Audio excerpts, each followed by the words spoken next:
What's up, guys? Josh McKinney here, and I just want to welcome you to episode 32 of the Jiu-Jitsu Show. Now, I know I don't usually post videos of the episode.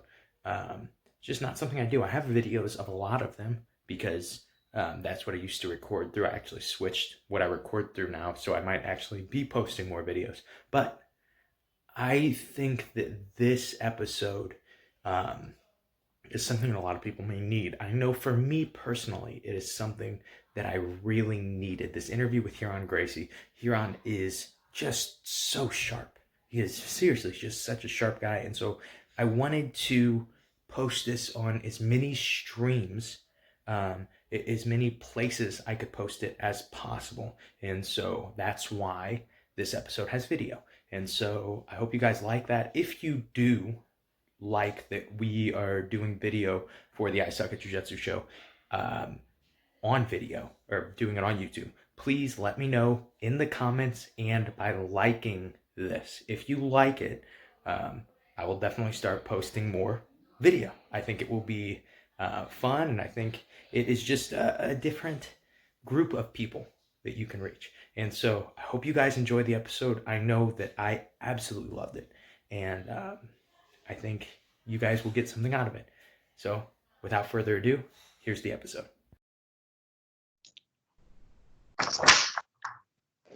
All right, we are recording. We're good to go. How are you doing, Ryron? I'm doing great. Thank you. It's been a great morning.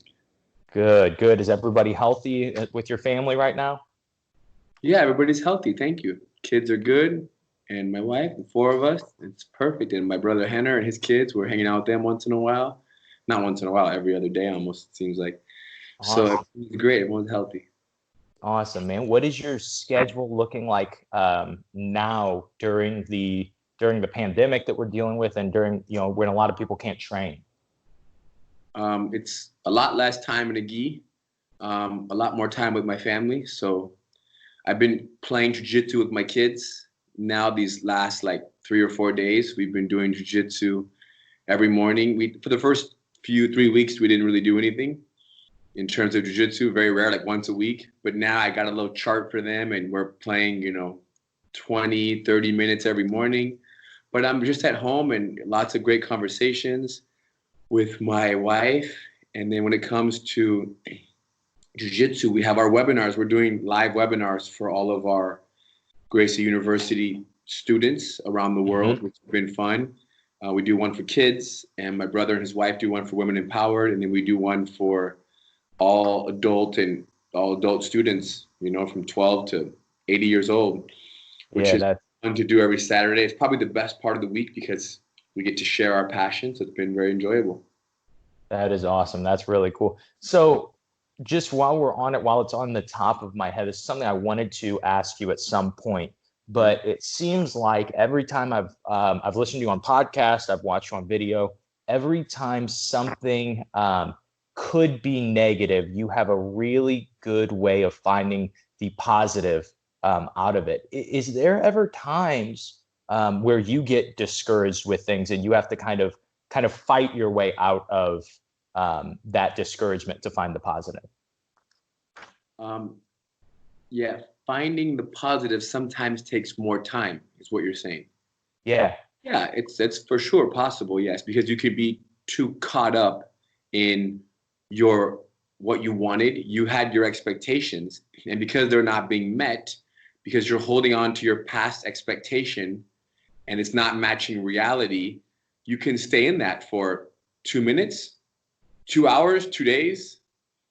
And I feel like that's that bounce back factor. How quickly can you bounce back to the present moment? How quickly can you bounce back to how amazing life really is?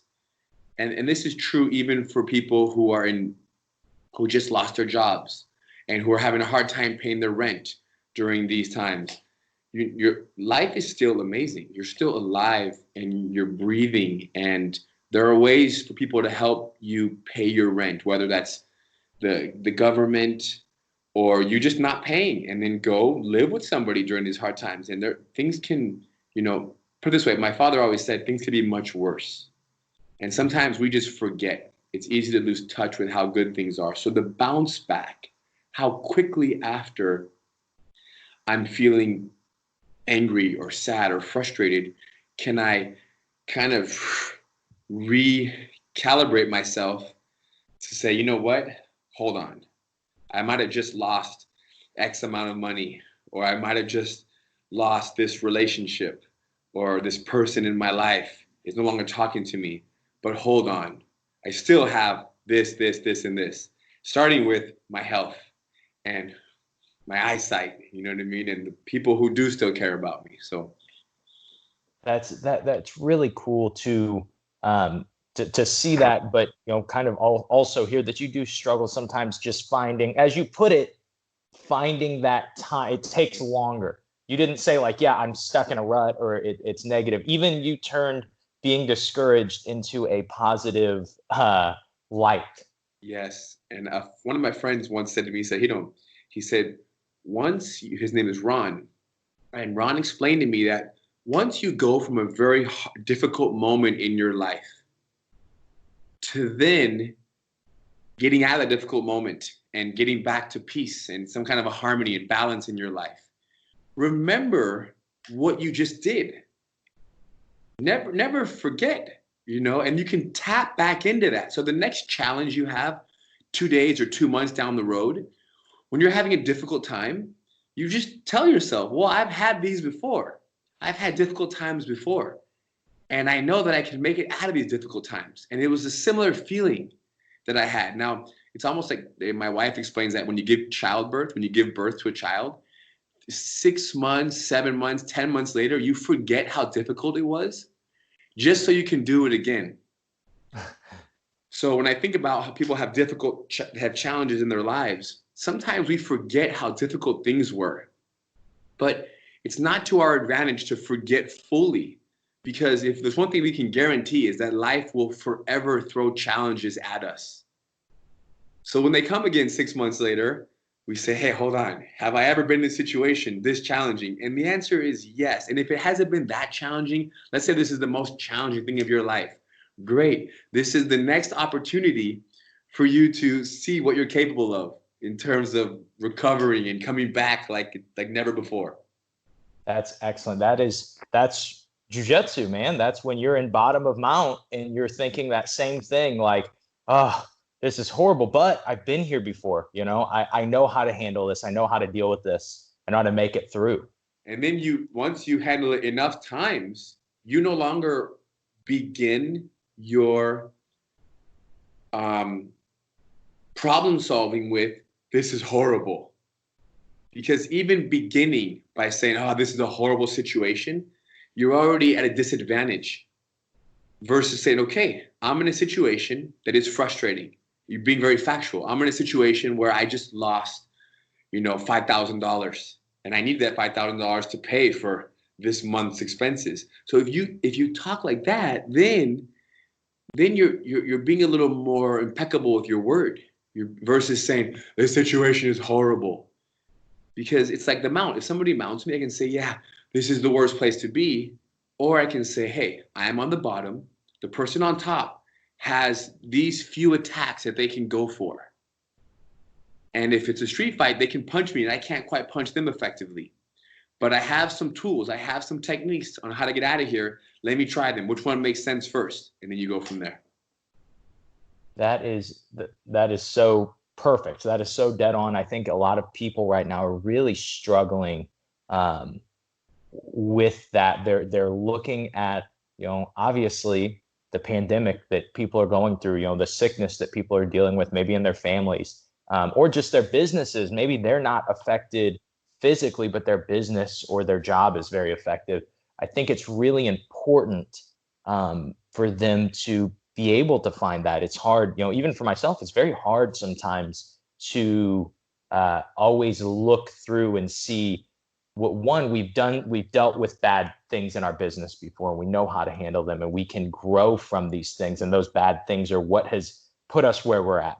But two, I think it's really important to think that, to think that, we can get through this because we've dealt with that before. I know I kind of said that the same way twice, but.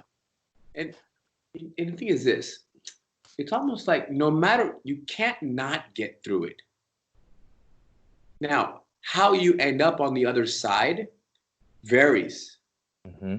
Like if tomorrow I get the virus, I'm going to get through it. Now, I might end up dead. I might end up very sick for the next 4 months. I might have to have a surgery and have to remove something, and now my body's forever been changed. But I'm going to get through it. Now, the same goes for a position in jiu-jitsu. If somebody is attacking me, if I get in a street fight, I'm going to get through the fight. The fight will eventually end. It could end with me being very seriously harmed, or it can end with me defending myself, or me breaking the person's arm and putting them to sleep, or whatever. So you can't not get through it. And all we can do is do our best to get through it in the way that is, I guess, best for us, right? We want to be healthy at the end of any challenge. We want to have mental, right, sanity. We don't want to get through a challenge and be crazy and be very frustrated and distraught. We want to have peace of mind after a challenge that we're presented. So I've always told people that, for example, before difficult things happen to us, I feel like there's value in talking about difficult things. So I have not contracted the coronavirus from what I know of, right? I feel great. But if I contract the coronavirus, I'm going to isolate myself. I have a room where I'm going to lock myself in the room with the bathroom, and I'm going to do everything. I'm not going to touch or talk to anybody that I don't need to. I'm going to quarantine myself from my family. I might even have them leave and go stay at my brother's house, and I'll stay alone. And I'll have a way to call for help when I need help, whether it's medicine or food or water. And I'm going to go through this. So, and I'm going to drink and eat good foods and take care of myself and have positive, and be optimistic. And I'm going to make it through the coronavirus. If I get it, I'm going to defeat it. So that's how I think. I got this. I can handle this. And if that is my mindset, if it happens that I get it in 2 weeks and I'm on the ground shivering up, even though I'm in pain and I'm crying, I'm still like, this will pass. That mindset that you have is really, it's great to even listen to hear you talk on things. Actually, before, in preparation for this podcast, my dad and I were in the car and we listened to like 3 different podcasts that you were on and just laughed the whole time. Man, that's such a good statement, such a good, just nugget. And it really seems to come from your perspective, your mindset. And it brought to my mind the question, where do you feel like that mindset kind of comes from or had come from? Yeah, I remember my grandfather telling me, he said, if somebody comes into my home, this is when I was probably 19 years old, he told me this. If someone comes into my home and attacks my family and I'm not here, let's say he assaults somebody in my family, and then he runs away, and somebody calls me the next day and says, hey, the guy who assaulted your child, is over here at this restaurant. I see him. And it's 15 minutes from my grandfather's house. My grandfather said, I won't go after him. I'm not going to go after him anymore. And what he's telling me is that he was explaining that he wants to be present moment. If somebody walks into my home right now and I'm with my kids and tries to attack my children, I'm going to get between my child and that attacker. And I'm going to defend my child and do what I have to do to neutralize that threat. But so present moment, if the person attacks and leaves, then my energy is better spent comforting my family.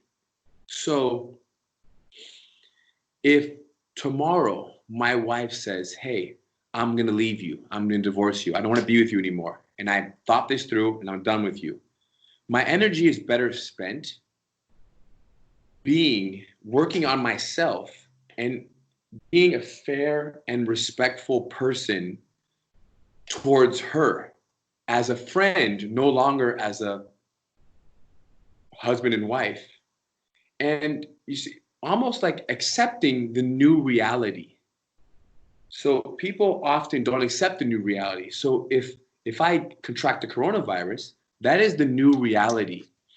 For me to be angry and very angry and sad and frustrated that I'm not in my healthy state is not me giving energy to that moment. Right now, my body is in trouble. My body needs me to rest.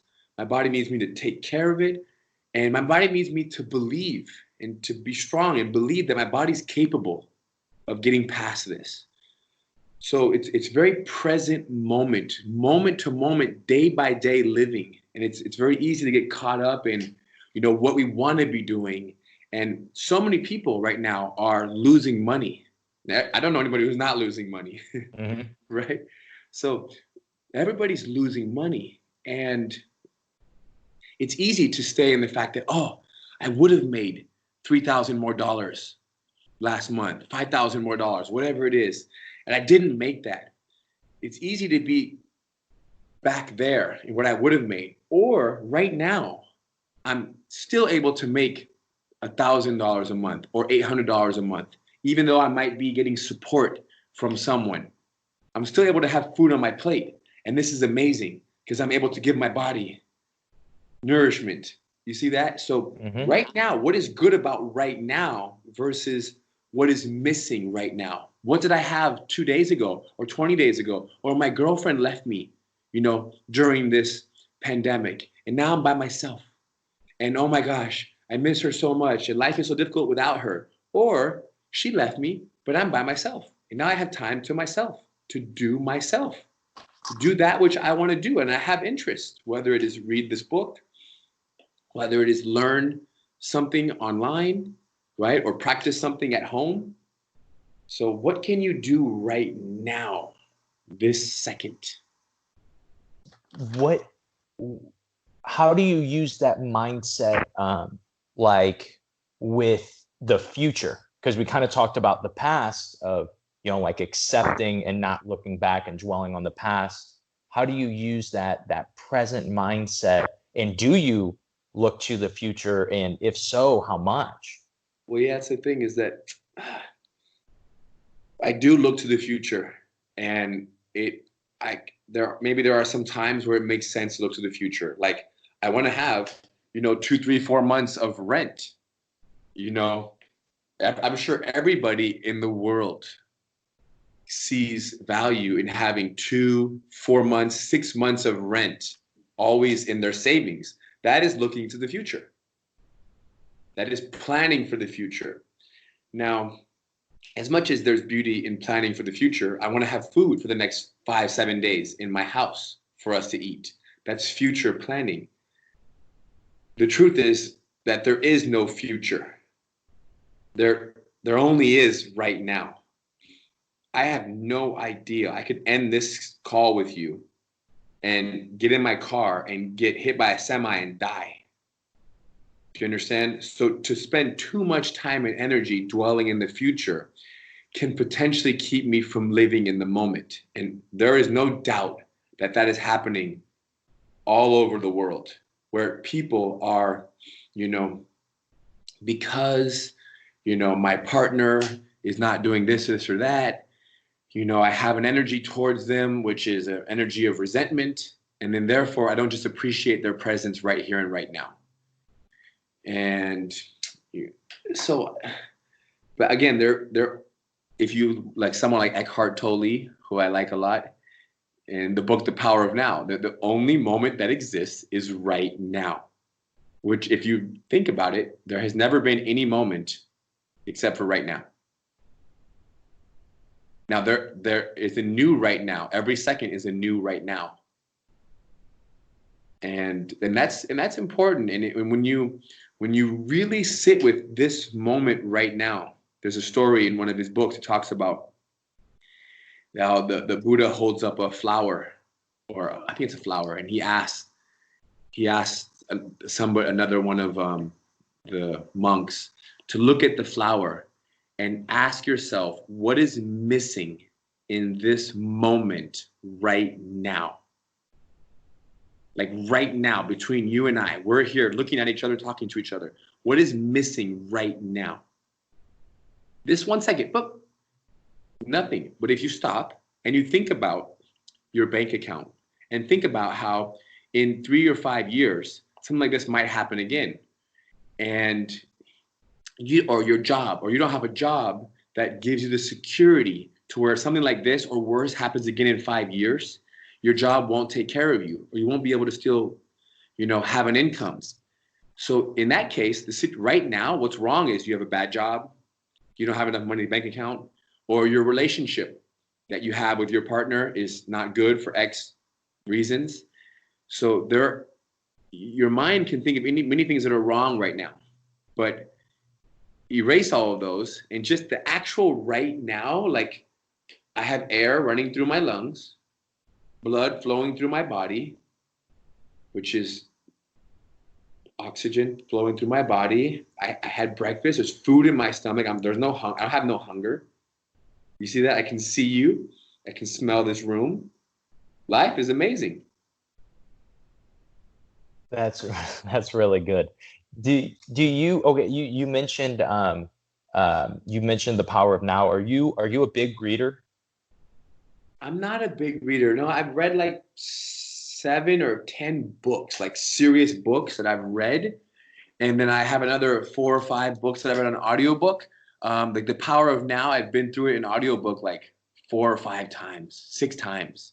It would just play almost like background noise when I would do long drives, and I would half listen. And even when you half listen, these nuggets, these things are said to where you have to almost stop the audiobook. And you could drive for 30 minutes just thinking about this flower and how life is amazing. And how if put it this way, if I could just do one thing every day, 25 times a day, every hour, 24 times a day, or when you're awake 12 hours a day, I'm awake 12 hours a day, let's say. If I can remind myself of one thing, it is that to stop and think about that flower. Whether that flower is watching my child play with Legos, just sit and watch my child play with Legos, or sit in an empty house with let's say everybody goes to my brother's house and I'm alone, and sit in an empty room and how amazing this is. If I can do that every hour and just come to the moment, if I can step into the moment every hour, it would make a huge difference. I don't even do that, but it would make a huge difference in how I feel about myself and my life situation. That is really interesting. Do you feel like that do you feel like that is something about jiu-jitsu that attracts people? Because jiu-jitsu is something that it's very hard to not be present when you're grappling with somebody, when you're live training. I know you can think differently, but a lot of people, it's almost easier to stay focused because somebody else is pushing you and giving you these different things that you have to solve. Yeah, you said it's very difficult to not be present in jiu-jitsu. I feel like it is true that when you're in jiu-jitsu, there is a focus and your mind is only on that grapple. It's only with that one person in that exchange. And you're not thinking about, let's say, your bills or your girlfriend who left you or how you hate your boss. But even within that game of jiu-jitsu, it's very, very common where both people are thinking about where they want to be. And they want to be on top of the person submitting them, or bottom of the guard catching a triangle. It's very common to think about what you want to be doing and to lack presence and be thinking about what that person wants and how you can neutralize it. So on a big picture, you are right. We are grappling. We're all right there. But within that grapple, I say people are very distracted. I feel like 95% of people when they're doing jiu-jitsu, what they're thinking about doing and what they're working towards is not what I believe they should be working towards if efficiency and survival is the priority. Mm-hmm. So it's very easy to have somebody side mount you, and within the first 2-3 seconds, you start thinking about how to escape the side mount. You see, that is you resisting the position and the moment. Instead of getting side mounted, you're on the bottom and you say, okay, here I am. What can you do to me? And then when they do something and they give you an opportunity, you're so present that you see it and then you escape. But most people begin resisting the position way before the person on top even gives them anything to work with. All the person on top is doing is simply holding. So this present moment jiu-jitsu and being very present, I think can be applied even greater in jiu-jitsu. But you are right, though, that people do appreciate jiu-jitsu for the fact that it does take their minds away from all the other things that life is throwing at them, and it brings them into that one room, and that is a very appreciated part of it. And kind of on that note, and this is specific to you, when you had your match with Andre Goval, you seemed to do that. You seemed to not fight. Basically, you seem to not fight the positions that you shouldn't be fighting or the things that you shouldn't be fighting. You were very, and obviously that submission only rule set assisted that. It's not a points competition where if you are in side control, you have to fight to get out. It was, you were in side control and you basically did, without verbalizing it, say, okay, let me see what you have from here. Yes. And that was really interesting. Yes. I feel like it's the only way to go. And I feel like I told my brother the other day, we were talking about this during our webinar, and I explained to him, I said it to the camera, I said,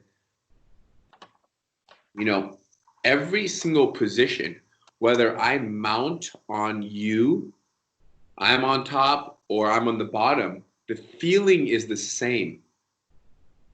The feeling inside of my body is the same. Even if I'm training with, who knows, Michael Bisping, you know what I mean? Or some random MMA fighter or competitor. If somebody side mounts me and we're grappling, the feeling is not a feeling of, oh, darn, oh, man, this is horrible.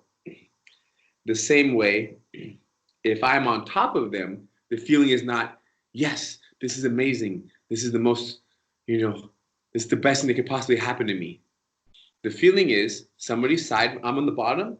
Okay, what are we going to do now? And then if I'm on top, okay, what's he going to do now? What am I going to do now? What's going to happen?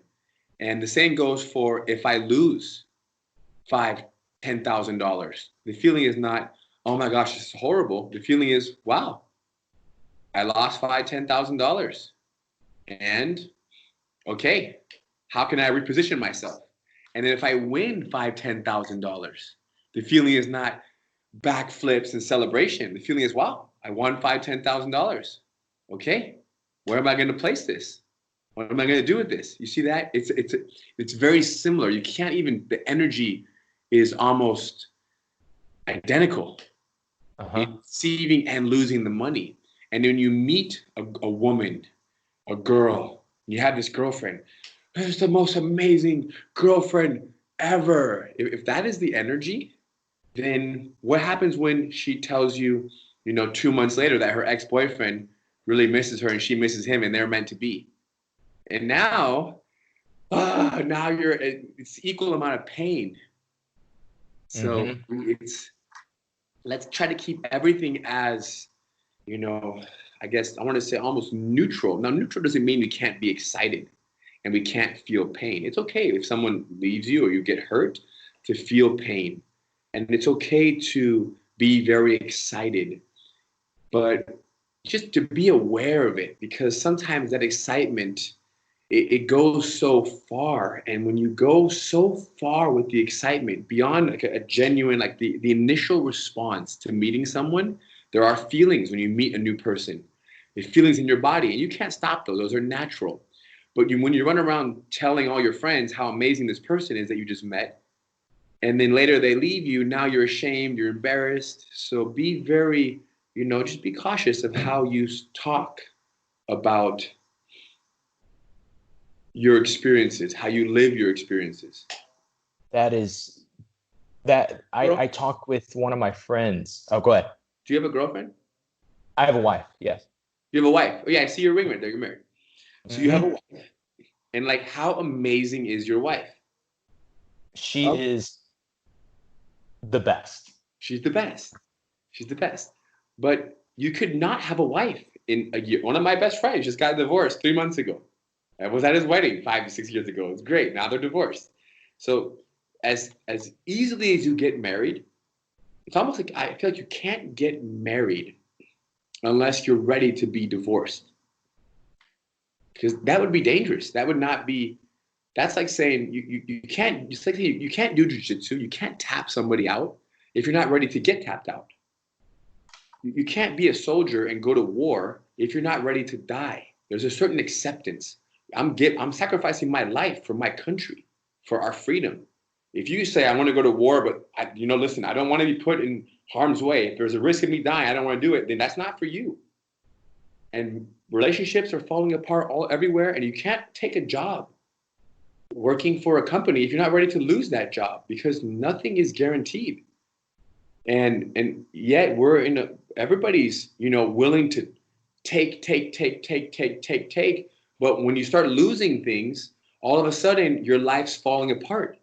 And it just, be aware of that. Bring attention to this. You've been taking your whole life, and now all of a sudden the world is taking back, and you're losing now, and this is part of it. That I was kind of one of my friends and I have this conversation a lot similarly when it comes to people being overly into politics. Because if one side is in office and you have this feeling that because they're taking care of me, now my business can do good. We know from experience 4 to 8 years, a different side is going to be in office. And if that person was the reason that your business was successful, the person with the opposite beliefs is going to be the reason that your business fails. Yeah, at least it discourages you, which is Mm-hmm. actually the beginning of the failure. Yes. And so, in this, just kind of shifting just a little bit, I'd start this thought out by asking you, do you feel like you are still after, how old are you? 38. Still after 38 years, I'm assuming you've trained the 38 years that you've been able to walk, that you've trained jiu-jitsu. Do you still feel like you progress at jiu-jitsu? Yeah, actually, I feel like I'm the best I've ever been.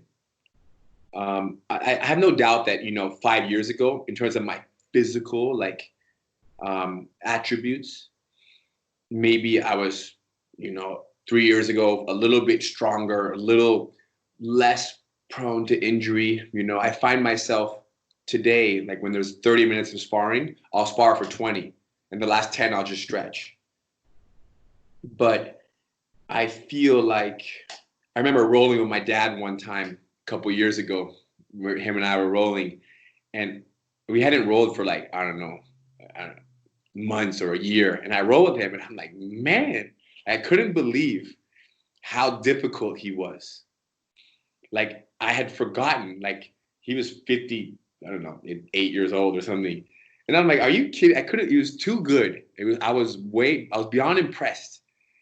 But then again, not impressed because he's my father and he's, my gosh, been doing this forever. And he's Gracie's son. And you know what I mean? So it makes perfect sense. But it was just a pleasant reminder. I was pleasantly surprised that even me at 36 years old, this guy is like stopping me in my tracks. So when I think about me progressing, there's different ways to progress. And obviously most people think of progressing as, who are you beating on the mat? Are you beating more people?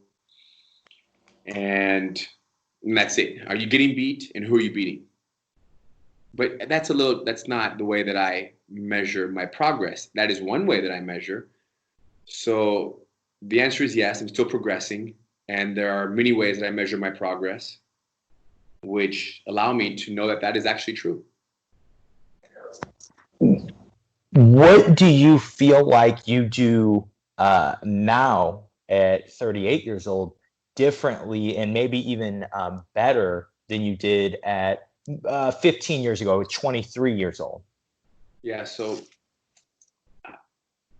put it this way, because there is no doubt that I have amazing endurance, but there is no doubt that I can roll for 30, 40 minutes, and then I might feel a little bit, a little more tired or a little ache in a shoulder or something. And, as we exercise, we keep those things strong, and as we stretch, we can prolong even those things, and as we take care of our bodies. But I find myself doing a lot less, but accomplishing the equal amount of success. Now, it might not be submissions, how I was accomplishing them 15 years ago, but I'm watching people burn their energy. I'm watching people put themselves into submissions, exhaust themselves, and make mistakes and lose their balance and lose positions.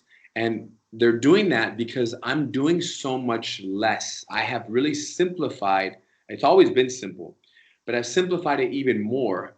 And I've really began to understand how everybody who I touch when I'm doing jiu-jitsu wants to be somewhere else. Everyone's trying to move and progress and get to the next position. So I know that wherever we land, whatever position that we're in, the person that I'm going against wants to be somewhere else. And because I understand that, I am now behaving in a way, I'm implementing strategies that are specifically designed to stop people from progressing. So stopping people's progress has become the new submission for myself in the past, I would say 2-3 years, maybe 4 years. Whereas before, I was not so concerned with what people wanted, and I was more concerned with what I wanted and with the fact that I can take what I wanted at any given moment. Whereas now, someone lands in my guard, and there's so much joy in watching them try to pass my guard for 30 seconds, a minute and a half. And I just delay them. And then I might eventually allow them to pass. And then from the side control, they want to mount me or they want to submit me. And I delay them for 30 seconds, a minute and a half. And then I might allow them to mount me.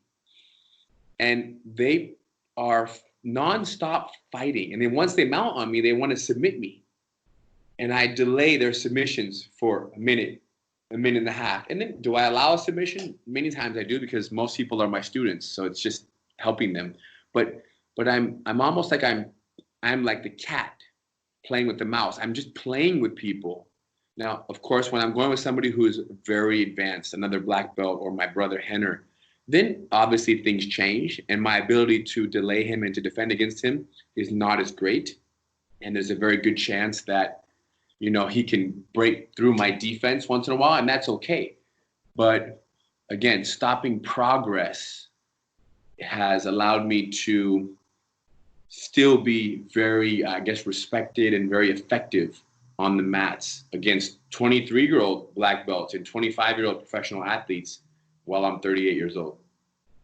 And I've gotten to roll with people that feel that like without wasting a lot of energy or almost no energy at all, they make you waste a lot of energy or make you fight really hard in things. And you find yourself, even if you have great cardio and great endurance, because you're trying the same stuff over and over and you're wearing yourself out, you get exhausted. And then if they really did want to, that's when you would be in a lot of danger of getting finished or just being put in really bad positions. Yes, they figure something out. There's those people that can do very little to make you do a lot.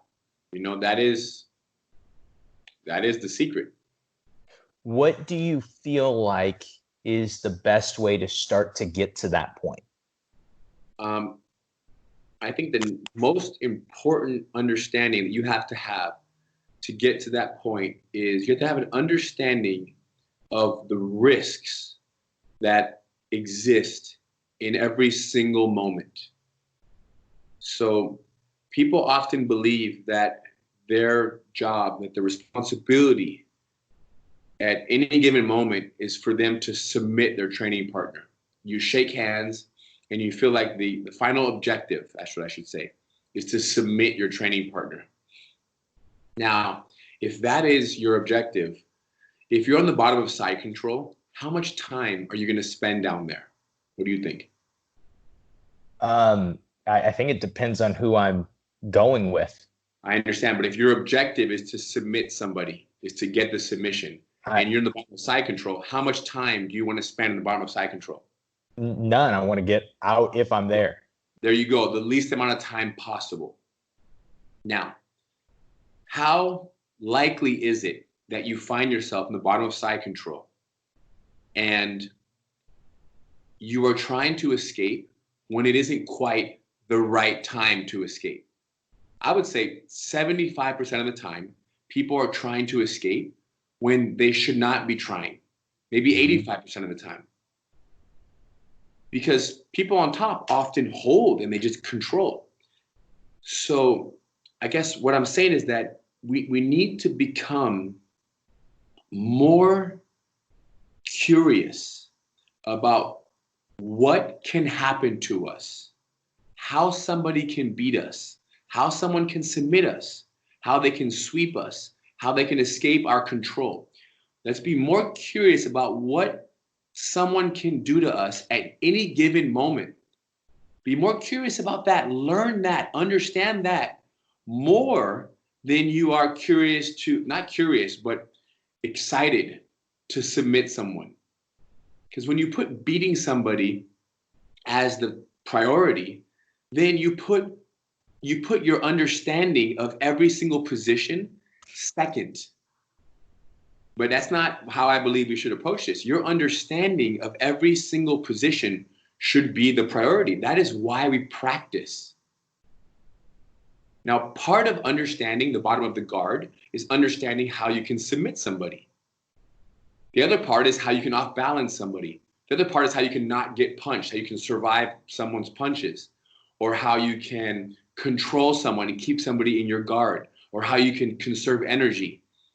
You see, there are many parts of bottom of the guard, but yet most people, all they care about is the part that allows them to finish the person that's inside their legs. And then now you have pretty much, it's almost like if you have 5 days in a week, Monday through Friday, you're spending every day going for submissions. Where why not spend a whole day just observing people's balance and how you can off-balance them? And when you do this, now your understanding of jiu-jitsu grows in a more balanced manner. And this is what happens, that you get people who've been training jiu-jitsu for 8, 10 years, 15 years, training jiu-jitsu, black belt from Dubai or from the UK. And I side mount the black belt. and the guy tries to escape my side mount for a minute straight, fighting, twisting, turning, bumping, bridging. When I see that, I only think one thing. He has not dedicated that much time and energy to understanding the risks that are involved in being on the bottom side control. He's unfamiliar. He's uncomfortable. And when you don't, his relationship with the bottom of the side control is weak. And I can see it by the behavior, by the panic. So now, how is this person ever going to be somebody who knows how to give this much energy, give very little energy, but yet take a lot of energy from you? There's no way, because they exist in a state of fear and discomfort in a position as common as bottom of side control. You see that? Now, those that understand the bottom of side control is a very common place, and that we hang out here all the time. And this is jiu-jitsu. Those that understand that, and they understand what is possible from bottom of side control, and they can read the indicators that people will give them, they have a little more comfort. That allows them to relax. And then when they relax, now they can do small things to cause their partner to burn more energy from their relaxed state. That is, I think this is important too for people, especially actually for people that compete. People that compete, I think it's very easy to think that winning in the gym or submitting in the gym translates perfectly to, if I submit this, this person I'm rolling with in the gym, my training partner, then that means I will submit the person that I am competing against. But the truth is, if you don't know, if you are putting winning or submitting over understanding and learning these positions, when you get forced into the position in a competition, which you will, because anyone you're competing against is going to be your level and they're going to be good. What happens is you steal from yourself by not allowing yourself to get better. Yeah, one of the beautiful things about competition is the unknown. You don't know who you're going to go against, and you don't know where you're going to land. So you don't know how experienced they're going to be, like you just mentioned. So you are correct in that we need to be using our training partners in our own gym to prepare us for the unknown. And that unknown may be that competition, and it may also be a street fight.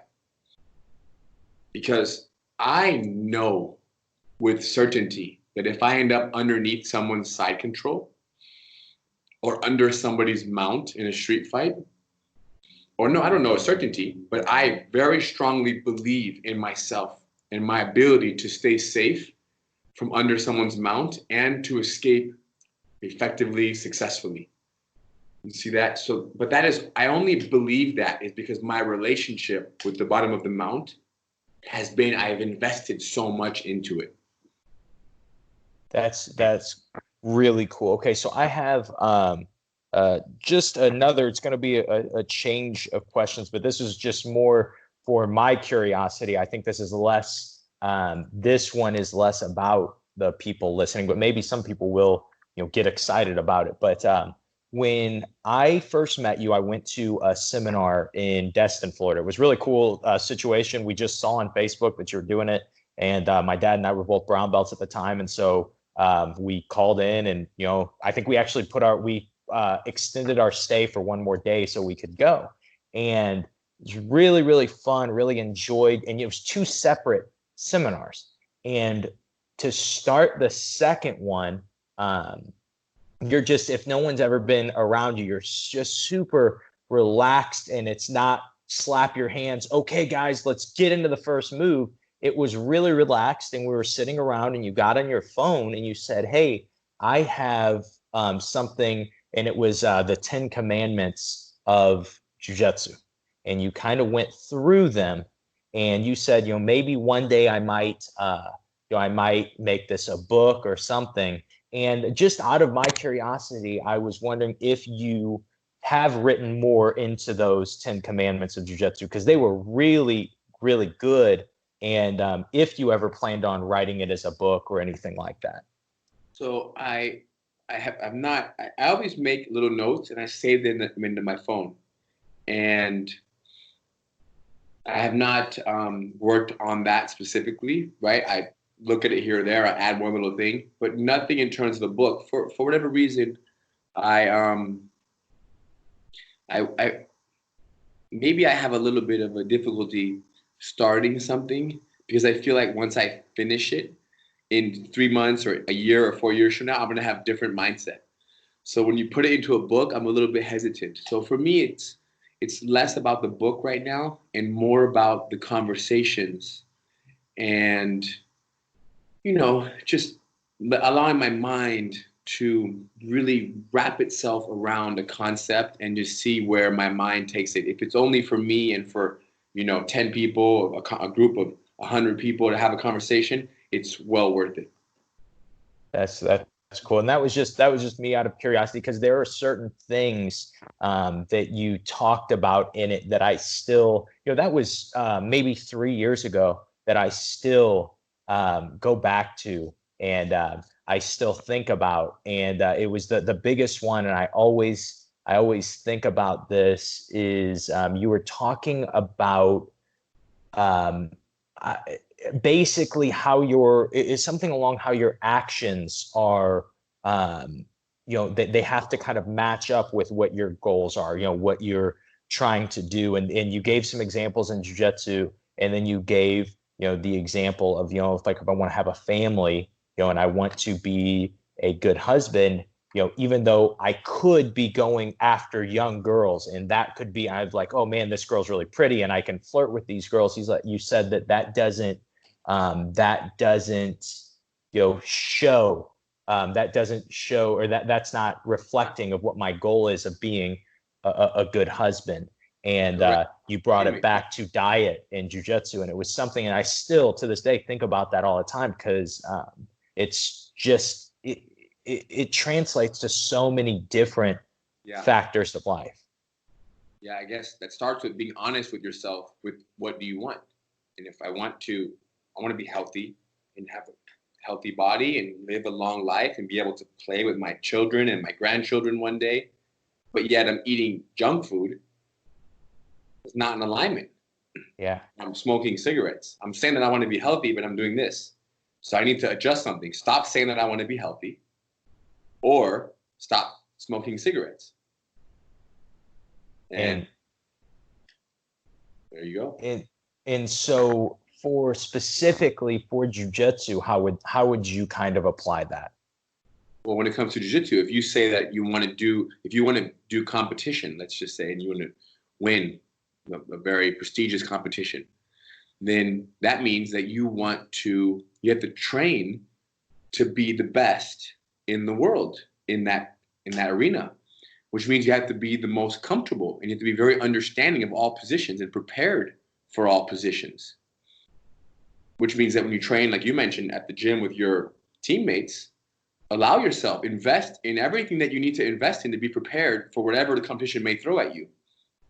And if you want to be ready to defend yourself for a street fight, but yet you never mention, somebody strangling you, grabbing your throat, or punching you in the face, you never mention distance management and these striking techniques, then obviously you're not doing jiu-jitsu for self-defense. You don't have to fight at 100 miles an hour, but to have the discussions around what may happen in a street fight shows that you prioritize self-defense. That to train jiu-jitsu into your 90s, where your whole life be around jiu-jitsu and be active as a 70-year-old, a 60, 70, 80-year-old, and yet you're being very explosive and you're putting your body in harm's way and you're being very reckless with how you train jiu-jitsu, it doesn't match. But if you want to train into your 70s and 80s, and yet you're very conservative, you protect yourself, you spar at a very safe speed, you tap early, you don't resist submissions, you don't overreact when you get side mounted, you're observant, you know what I mean? You tap when you get caught, you tap early. When you do these things, that shows, wow, you're protecting yourself. You're thinking long-term jiu-jitsu practice.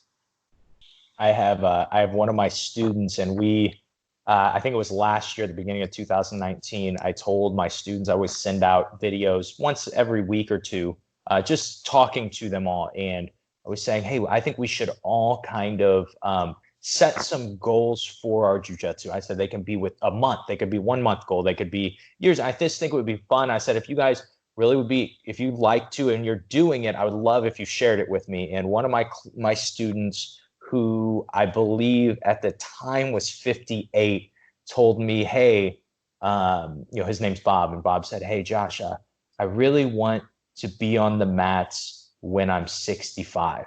And he said, that's my goal. And we got to talk about it, and still to this day, and that was 2 years ago, we always will talk, and I'll say, hey, Bob, are you doing everything to stay on the mats till? And he's very honest, and he'll say, oh, I think I shouldn't be doing this, and I was doing bad to it. And it's really cool when you that's one of my favorite goals to hear about for jiu-jitsu, is I just want to keep doing it. My gosh, that is the goal, because how many people have had goals of becoming world champions, and they became world champions, but then now they kind of they don't do it anymore. Or even MMA fighters, where they make serious money and they get the titles, they might be number 3 ranked in their weight class in the world, and that's not the champion, but it was still, they had a good run with MMA, but they're nowhere near the martial arts practice anymore. Or soccer players who go and they go to the World Cup, but then they retire. They don't play soccer for fun anymore. So there is a beauty in becoming the best at something, but there's a different beauty in simply enjoying something for a lifetime, especially if it can be enjoyed for a lifetime. There are some things that, I have to be honest, there are some sports that maybe they're not the kind of sports that you enjoy forever. You simply, like MMA specifically, you don't do MMA when you're 72 years old, but you can be around the martial arts. So there's a chess player that I've talked about before, Josh Waitskin. And he, chess prodigy. And he talks about how his passion for chess, passion, chess prodigy, world champion, best in the world, or in his I imagine the world. And then now I don't know if he plays chess for fun. I was listening to him on a podcast yesterday, and I don't believe so. Everything he is, he gets zoned in on things, and he was, I forget, I think it's called foiling, e-foiling. It's like a version. Okay. Yes, he told me about it. It's where you surf on top of the water. There's a blade under the water, and you touch the water. But yes, it's a very big passion of his. And I ran into him randomly, and he explained that he does that. He told me that he does that, and he's very much enjoying it. And one day I'll try it myself. Yes, it seems fun, and it seems like something that he is very interested in. Yes. Now, he's very interested in, and I wonder if he's going to become a competitor in that. And try to compete in a world championship. And he's a very competitive person, so it's possible. But it's also possible that he just simply enjoys it forever. So for the students out there who do jiu-jitsu, and they see people who do competition around the world, and it's very inspiring, and it makes maybe you want to do competition because you see people doing it and it's exciting. It's not wrong to want to do competition. Just know that that is a phase of your life that you want to compete, and that what you want is you want to be around an activity that has great energy. You have a great team. Your instructor, your fellow training partners, that's a family that you've created, that you've joined when it comes to jiu-jitsu. And the exercise, your body, you're staying active, you're sweating, you're challenging your mind, and you're putting your body through these physical obstacles. These are the things that, why can't we be around that into our 60s, 70s, and 80s? My grandfather, 90 years old, would ask me to side mount him or to mount him, and we would play jiu-jitsu. And if he can do it up to 90, 95 years old, anybody can do it. And that was his message to the whole world. People would say, yeah, I can't do jiu-jitsu. And he would look at you like, you're confused. You don't even know what jiu-jitsu is if you believe you can't do jiu-jitsu. You have lost sight of what jiu-jitsu is. And maybe you've lost sight because you're looking at people who are out there competing and who are running through people and doing what they want when they want. But that's not jiu-jitsu. That's a part of jiu-jitsu. The answer is absolutely. Someone says, yeah, I'm 44 years old. Man, I can't do it anymore. I'm getting too old. Or I'm 52 years old. No, you're crazy. You're not getting too old. Let me show you, 90-year-old Eddie Gracie would say. And then he would show you how he does jiu-jitsu at 90 years old. And you say, you know what, man? Then you have to ask yourself a question. Do you want to be 82, 75 years old, 90 years old, practicing jiu-jitsu like this? Or do you want to be 72, 82, 90 years old, doing nothing, playing bingo? Your body, if you do it, if you ask your body will meet you. You know what I mean? If you work on yourself, your health, and you give your body the attention and the care, your body will meet you halfway. It's capable of much more than we think. And to be able to do the movements, even at a slow speed, into your 90s is more than reasonable if you put in the work now and you get your mind right. That is really good, Huron. Thank you for being. Usually I have a finishing question, but we are right at an hour. And what's the finishing question? Do you have it? What is it? I do. I usually do. You're good on time? I want the finishing question, of course. Okay. So the show is called the I Suck at Jiu-Jitsu Show. And so the whole thought process here is we're in a scenario where I am at a Ryron Gracie seminar and I'm a blue belt. And in question and answer, I raise my hand and I say, Ryron, I suck at jiu-jitsu. How do I suck less at jiu-jitsu? So here's how, what is it that makes you say I suck? Right? For example, let's say you keep getting swept in the same sweep every day by the same person 3, 4, 5 times a day. That can give a feeling of I suck. Or worse, my back is getting taken and I keep getting choked 10, 12, 15 times. I suck. So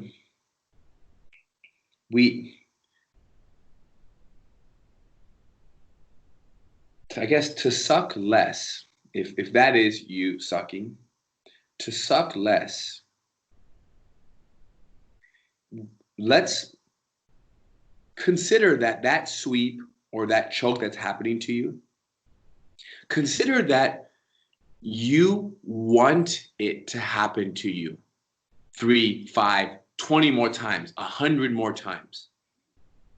You get your back taken and you get choked. You get your back taken, you get choked.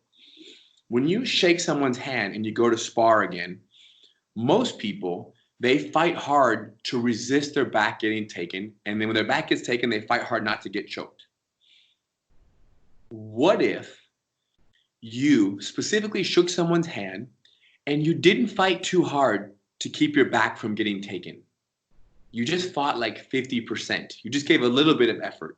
And then when they got your back, you only fought 50% to avoid the choke. The question is, if you're not too worried about getting your back taken and getting choked, then that means that you're a little more carefree in your approach to that grappling session. And if you're it's a little more lighthearted approach, which means you can bring in a little bit more presence, a little more awareness, a little more attention to what exactly is happening. And the question is, don't try to tackle jiu-jitsu as a whole, like every single position. Think specifically, what specific event is happening that you are frustrated with, that you don't like happening to you, that you're done, that you just can't take it anymore. And allow it to happen, like I said, with 50% resistance, 20, 30, 50, 70 more times. And then as almost from a place of like, you're doing research, you allow it. And then after 10 times, add a little more resistance. 12 times, 15 times, add a little more. And then there's no way, it's impossible that you don't begin to suck less. You will get better at not getting your back taken and not getting choked. But you have to shake this idea that getting your back taken is bad and getting choked is bad. you have to shake it and then say, oh, I'm so curious. How am I getting my back taken? And how am I getting choked? And then when you bring that curiosity and that awareness into it, after 7, 10, 20 more times, something's going to happen. You're going to say, oh my gosh, I keep getting choked because I'm trying to escape, remove their hooks and escape back control when I could just be simply covering my neck and standing still. And then when they attack me, they open their hands and there's a window for me to put my back on the ground and escape back control. So become a scientist and put it this way, you should almost be excited. Find an excitement about how you're getting choked. Because whether jiu-jitsu works for you or against you, jiu-jitsu is beautiful. And it's not fair for when jiu-jitsu works against you, meaning someone chokes you, for you to be like, I suck, and so down on yourself. Because when you choke somebody, you feel good. Ha ha ha, I feel good. This is great. It's what's more fair is for you to choke somebody and say, wow, that was a beautiful move. And then when someone chokes you, you say, wow, that was a beautiful choke. How did it happen? Or if you choke someone, how did I do it? So let go of this idea that getting choked is bad and become curious about how it's happening and become a scientist and let it happen 20, 30, 40 more times. And then your understanding of that submission, that position are going to go through the roof. That is an excellent answer. That is, I've been training jiu-jitsu for 12 and a half years, 12 years, something like that. And I've trained a lot of jiu-jitsu, but that is probably the best answer that I have ever heard to a question like that. I've never, that perspective is really, really good. That is. So you've asked the question before many times. Yes, of course. I would phrase it different, but every seminar I've ever been to, when they would allow for question and answer, I've always asked, how do you get better? How do you get better? And it's always different, right? Yes. And that is that. So caring less, care less about beating people and not losing. Care less about these two things, and care more about watching and feeling and feel it and understanding and allowing things to happen. That is a really good answer. Huron, thank you so much for being on my show, man. That really, You're welcome. I enjoyed it, and let me know, wherever you're going to share this, like if you want to share it to more people, I can push it out there a little bit. Yes, for sure, man. Thank you so much. Is there anything you want to say to finish? No, I appreciate you got your black belt. You were a brown belt when I met. Now you're a black belt. I am a black belt. I got my black belt 15 months ago, something like that. Great. How does it feel? Not a ton different. Competing's different. I'm fighting. It's interesting to get to fight people that I watched win at black belt when I was a white belt, when I was first starting jiu-jitsu. And I was getting introduced to competition. And did you feel like when you were handed your black belt, did you feel like, yes, I super deserve this? Not really. And most people say that they don't feel like the moment it's handed to them that they deserve it.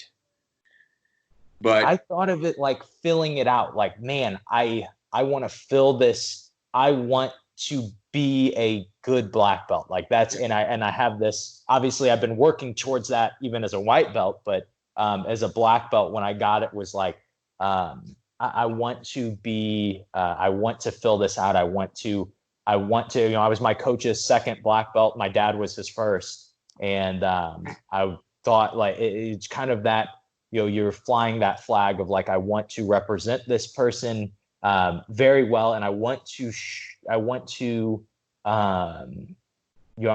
contribute to jiu-jitsu the way that it has contributed to me.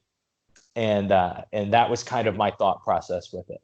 Yeah. So you were working towards getting a black belt your whole life that you've been training. And once you got your black belt, you're still working towards being that black belt. Mm-hmm. I love it. Me too. I feel the same way. congratulations and keep working. There's a lot more work you can do. I've been a black belt since, I don't know, I was 21 years old and now I'm 38 and it doesn't stop. And I'm like, still like learning, feeling, appreciating. So it will not stop. Enjoy the next 20, 30 years. Thank you. Thank you so much, man. Thank you, brother. Have a great rest of your week and we'll hope to talk again soon. All right, man.